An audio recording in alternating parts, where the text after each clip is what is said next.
You know, we all love the idea of winning without even throwing a punch. It's like the ultimate fantasy, right? A total checkmate using just your brain. But what if the guy who practically invented that idea, Sun Tzu, was actually trying to teach us something a whole lot deeper, and, honestly, a lot more useful? And this is the line, right? It's one of the most famous quotes in military history. I mean, you've got entrepreneurs, politicians, even President Reagan quoting it, talking it up as this grand philosophy of peace. The idea is that if you're powerful enough, you'll never actually have to fight because no one will dare challenge you. It sounds pretty great, doesn't it? Okay, so let's really dig into this, because that peaceful, feel-good interpretation, while it's nice, it kind of misses the real genius behind what Sun Tzu was saying. If you think his advice was just have a big army and sit on it, you're really not getting the most important part of his lesson. So to really get it, you have to understand how Sun Tzu talked. This guy wasn't a pacifist writing a self-help book. He was a hard-nosed general writing a manual on how to win wars. His goal wasn't to avoid conflict at all costs. No way. It was to win, to make the enemy submit, while causing the least amount of chaos and destruction possible. Think about his other stuff. He says a great defender hides in the deepest depths of the earth, and a great attacker moves in the highest heights of the heavens.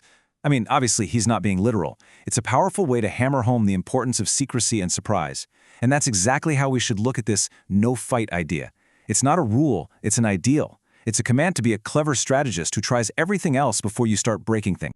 So if no fight isn't the whole picture, then what is?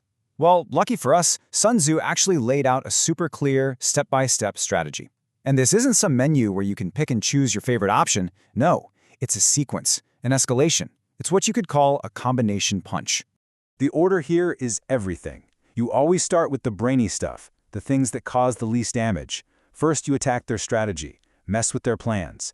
If that doesn't do the trick, you move on to diplomacy, try to break up their alliances. It's only after those first two fail that you start using force, hitting their army in the field. And the absolute, very last resort, the thing you want to avoid at all costs, is a direct assault on a fortified city. The real art is knowing exactly when to move from step 1 to 2 to 3 and so on. And you know what? We have a perfect real-world example of this strategy in action, the peaceful liberation of Beijing in 1949.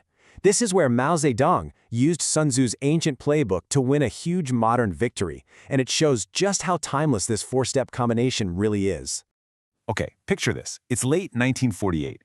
Mao's armies are closing in on Beijing. But his biggest headache isn't just taking the city. It's stopping the enemy commander, Fu Zuoyi, from escaping south with his gigantic army of more than 500,000 soldiers. See, if that army gets away, it just makes the next phase of the war a whole lot bloodier. So Mao's first job was to attack Fu's plan to run away. And this is just a brilliant example of step 1. Mao tells his armies to cut off all of Fu's escape routes south and west. But, and this is the genius part, he tells them not to attack the cities themselves. This creates this giant strategic trap. It turned Fu's army from a bird ready to fly into a caged bird. He was psychologically trapped, his escape plan was in tatters, and all of this happened without a single shot fired at Beijing itself. Step 1, total success. So, with Fu Zuoyi completely boxed in and his escape plan ruined, the strategy shifts up a gear to the next level, attacking his alliances. The whole goal now was to isolate him diplomatically and socially and make surrender look like his only logical choice. Man, this was a full-on charm offensive. They had underground party members starting secret talks. They got respected public figures, scholars, artists, to publicly pressure Fu, begging him to save the beautiful ancient city from being destroyed. And on top of all that, they started official military-to-military negotiations. The message was coming at him from every single angle, just chipping away at his will to fight. But the talks hit a wall. Fu Zuoyi still thought he was holding a strong hand.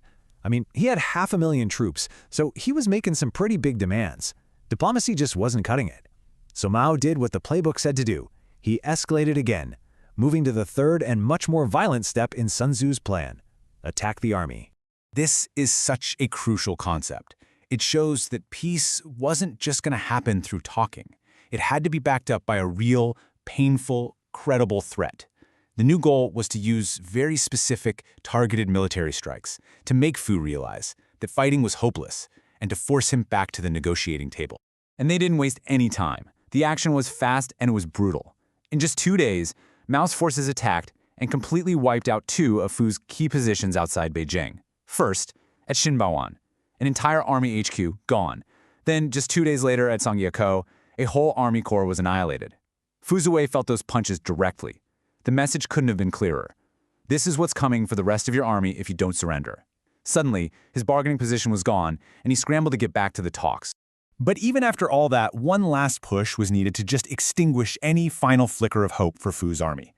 And this brings us to Sun Tzu's final and most feared step, attacking a city. The target was Tianjin, a huge strategic port city just east of Beijing. This was the knockout blow. Enemy commanders were so confident, they bragged that their defenses in Tianjin were rock solid, that it would take at least a month to break through. Well, the People's Liberation Army took it in just 29 hours. Can you imagine the shock? That incredible victory left Beijing totally alone and proved, in the most brutal way possible, that fighting on was just pointless.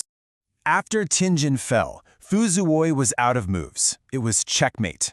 He accepted the peace terms, and his remaining 200,000 soldiers marched out of Beijing. So on January 31st, Mao's army entered the city without firing a single shot, and the ancient capital was saved. The four-step combination punch had worked perfectly. So let's bring it all back to where we started. The liberation of Beijing wasn't a no-fight victory, not in that simple, peaceful way people like to think. It was the result of something way more sophisticated. It was a clever war. And this is the real core of Sun Tzu's wisdom. The true acme of skill isn't just about dodging a fight.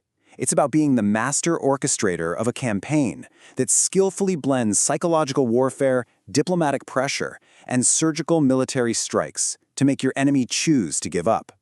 It's about fighting as smart as possible, which doesn't always mean fighting as little as possible. And here's the bottom line. The entire four-step strategy, from messing with plans all the way to attacking cities, it only worked for one reason. It was all backed up by a powerful army that could deliver a devastating blow whenever it was needed. The threat of overwhelming force is what made peace look like such a great deal for the enemy.